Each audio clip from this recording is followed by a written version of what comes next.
एक तरफ बॉर्डर पर जवानों का बल और दूसरी तरफ स्ट्रेटेजिकली यानी कूटनीति के मोर्चे पर मोदी सरकार का कौशल पाकिस्तान पर बहुत भारी पड़ रहा है।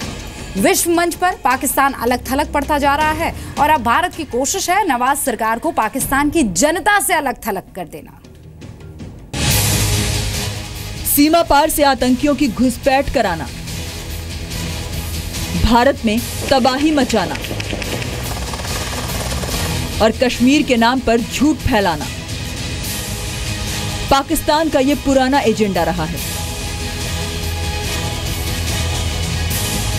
नवाज शरीफ और राहिल शरीफ ने पाकिस्तान के इसी एजेंडे को आगे भी बढ़ाया, लेकिन प्रधानमंत्री नरेंद्र मोदी के चक्रव्यूह में दोनों शरीफ फंस गए। पाकिस्तान के आवाम तय करे, उनके हुक्मनारों से जवाब मांगे। अरे लड़ना है तो भ्रष्टाचार के खिलाफ लड़ो, लड़ना है तो काले धन के खिलाफ लड़ो, लड़ना है तो जाली नोट के खिलाफ लड़ो, अरे लड़ना है तो गरीबी के खिलाफ लड़ो। ये भारत के साथ लड़ाई लड़के खुद को भी तबाह कर रहे हो और निर्दोषों का मौत के गुनहगार बनते चले जा रहे हैं।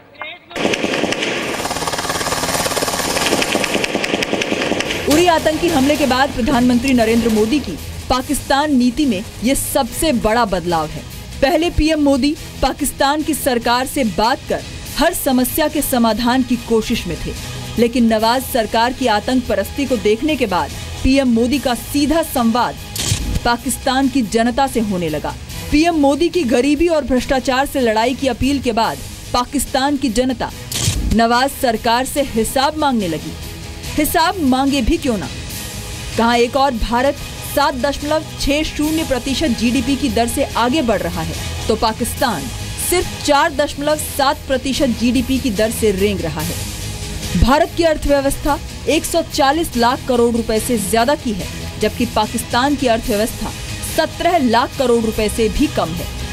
भारत में हर 100 में से 74 लोग शिक्षित हैं, वहीं पाकिस्तान में हर 100 में से 62 से भी कम लोग शिक्षित हैं।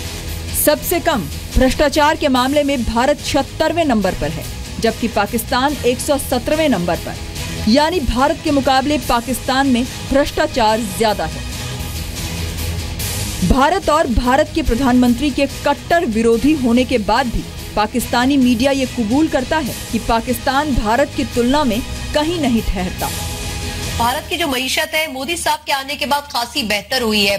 क्या वजह है कि पाकिस्तान के अंदर नवाज शरीफ साहब की हुकूमत बड़े दावे करती है कि हमने मईशत में बड़े स्ट्रॉन्ग स्टेप्स लिए हैं, बड़ी बेहतरी की तरफ लेकर गए हैं, लेकिन जब भी कभी इस किस्म की बात आती है कि पैसा कहाँ गया पाकिस्तान का, पाकिस्तानियों का पैसा कहाँ गया, तो वो बैरूने मुल्क से बरामद होता है। क्या वजह है कि इसके लिए क्या खुद चेक मौजूद नहीं है प्रॉपरली, या फिर ऐसा है कि खुद हमारे सियासतदान ही इन चीजों में मुलव्विस है कि वो ऐसी कोई पॉलिसी बना ही नहीं पाते? देखें, बेसिकली जिस मुल्क में 3000 अरब रुपया एक साल में चोरी होता हो, आप मुझे बताइए कि उस मुल्क की मईशत का क्या हाल होगा। यहाँ पर 1000 या 500 करीब 5000 रुपए के नोट गर्दिश करते हैं। 5000 के नोट का बड़ा कलीदी किरदार होता है दूसरे मामलात के अलावा पाकिस्तान में रिश्वत अदा करने में।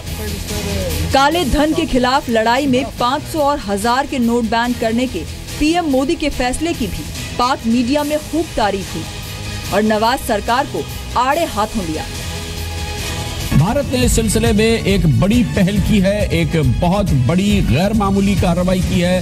भारत के वजीर आजम नरेंद्र मोदी ने मंगल के रोज यानी परसों, जब सारी दुनिया परसों रात उसकी तवज्जो बरकोश थी अमरीकी सदारती इंतखाबात में, वो अचानक कौम से खिताब के लिए नमूदार हुए मंगल की शब रात 8 बजे के करीब, और उन्होंने भारत में मौजूद काले धन पर एक बम गिराया